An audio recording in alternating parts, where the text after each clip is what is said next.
അസ്സലാമു അലൈക്കും. ഇന്ന് ഞാൻ കാണിക്കാൻ പോണത് ഒരു അടിപൊളി ഇറച്ചിച്ചോറിൻ്റെ റെസിപ്പിയാണ്. അപ്പോൾ എന്തായാലും നിങ്ങൾ വീഡിയോ കണ്ടോക്കുക. അപ്പോൾ അതിനുള്ള ബീഫ് കുക്കറിലാണ് വേവിച്ചെടുക്കാൻ പോണത്. ഇനിയിപ്പോൾ അതിലേക്ക് ആവശ്യമായിട്ടുള്ള ഉപ്പ് ഇട്ട് കൊടുക്കുക. അതുപോലെ തന്നെ ഉലുവ, വലിയ ജീരകം, കുറച്ച് മഞ്ഞൾപ്പൊടി ഇത്രയും ഇട്ട് കൊടുത്തതിന് ശേഷം ഒരു 6 വിസിൽ വരുന്നത് വരെ വേവിച്ചെടുക്കുക.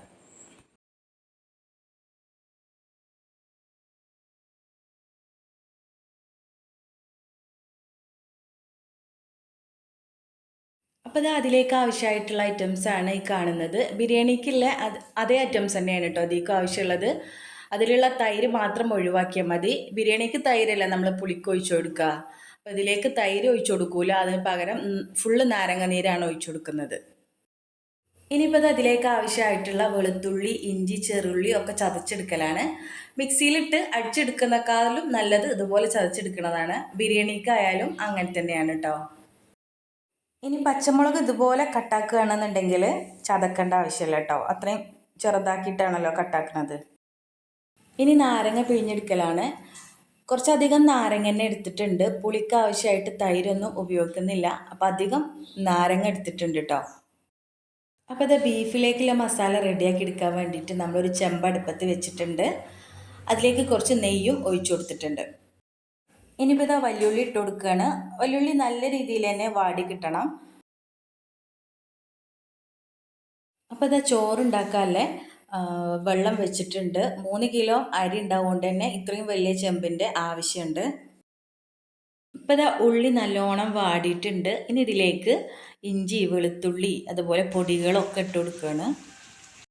അപ്പോൾ ആദ്യം വെളുത്തുള്ളി ഇട്ട് കൊടുക്കുക. വെളുത്തുള്ളി നല്ല രീതിയിൽ മൂപ്പിച്ചെടുക്കണം. ഇനി ഇതിലേക്ക് പച്ചമുളക്, ഇഞ്ചി ഇട്ട് കൊടുക്കുക. നേരത്തെ വെളുത്തുള്ളി മൂപ്പിച്ചെടുത്ത അതേപോലെ തന്നെ ഇഞ്ചിയും പച്ചമുളകും നല്ല രീതിയിൽ മൂപ്പിച്ചെടുക്കുക.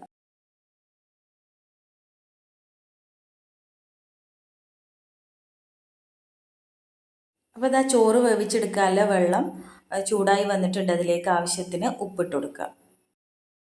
ഇനിയിപ്പോൾ ബീഫ് ഇട്ട് കൊടുത്തിട്ടുണ്ട്. അതിലേക്ക് തക്കാളി, അതുപോലെ മഞ്ഞൾപ്പൊടി, മുളക് പൊടി, മല്ലിപ്പൊടി ഇട്ട് കൊടുത്തിട്ടുണ്ട്. ഇറച്ചിച്ചോറാവുകൊണ്ട് തന്നെ കുറച്ചധികം മല്ലിപ്പൊടി ഇട്ട് കൊടുത്തിട്ടുണ്ട്. അതിലേക്ക് ആവശ്യമായിട്ടുള്ള ഉപ്പും ഇട്ട് കൊടുത്തിട്ടുണ്ട്. ഇറച്ചിയിലേക്ക് നമ്മൾ നേരത്തെ ഉപ്പ് ഇട്ട് കൊടുത്തിട്ടുണ്ടായിരുന്നു. ഈ മസാലയ്ക്കുള്ള ഉപ്പാണ് കുറച്ച് ഇട്ട് കൊടുക്കുക. അതുപോലെ തന്നെ നാരങ്ങനീരും ഒഴിച്ചു കൊടുക്കുക. കുരുപെടാതെ നാരങ്ങനീര് ഒഴിച്ചു കൊടുക്കുക. ഇനിയിപ്പോൾ കുറച്ച് കറിവേപ്പിൻ്റെ ഇലയും അതുപോലെ മല്ലിച്ചപ്പും ഇട്ട് കൊടുക്കുക. ഇപ്പോൾ എല്ലാം ഇട്ട് കൊടുത്തിട്ടുണ്ട്. ഇനി നല്ല രീതിയിലൊന്ന് ഇളക്കി കൊടുക്കുക. എന്നിട്ടൊരു 15 മിനിറ്റ് മൂടി വെക്കുക. ബീഫ് നല്ല രീതിയിൽ വേവിച്ചെടുത്താണ് മസാലയിൽ കിടന്നൊന്ന് സെറ്റായി കിട്ടാൻ വേണ്ടിയിട്ട്. ഇപ്പോൾ വെള്ളം നല്ലോണം തിളച്ചിട്ടുണ്ട്. ഇനി ഇതിലേക്ക് അരി ഇട്ട് കൊടുക്കുക. ഇനി ഇതിലേക്ക് ഏലക്ക, പട്ട, കറാമ്പ് ഇട്ട് കൊടുത്തിട്ടുണ്ട്. ഇനി ഇതിലേക്ക് നേരത്തെ വേവിച്ച് വെച്ച ബീഫ് ഇട്ട് കൊടുക്കുകയാണ്. റൈസ് ഫുള്ളായിട്ട് വെന്ത് കിട്ടേണ്ട, 3/4 വേവ് ആകുമ്പോഴേക്കും ബീഫ് ഇട്ട് കൊടുക്കണം.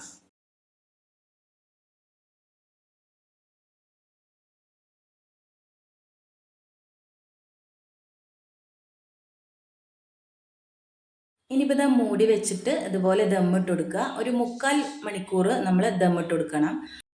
അപ്പോൾ അടിപൊളി ഇറച്ചിച്ചോറ് ഇവിടെ റെഡി ആയിട്ടുണ്ട്. ഇനി എന്തായാലും നിങ്ങളിത് ഉണ്ടാക്കി നോക്കുക, നിങ്ങളുടെ അഭിപ്രായം അറിയിക്കുക. അപ്പോൾ ഇന്നത്തെ വീഡിയോ ഇത്രേ ഉള്ളൂ. നിങ്ങൾക്ക് ഞങ്ങളുടെ വീഡിയോ ഇഷ്ടമായിട്ടുണ്ടെങ്കിൽ ലൈക്ക് ചെയ്യുക, ഷെയർ ചെയ്യുക, സബ്സ്ക്രൈബ് ചെയ്യുക. അടുത്ത വീഡിയോയിൽ കാണുന്നതുവരേക്കും ഇൻഷാ അല്ലാഹ് അസ്സലാമു അലൈക്കും.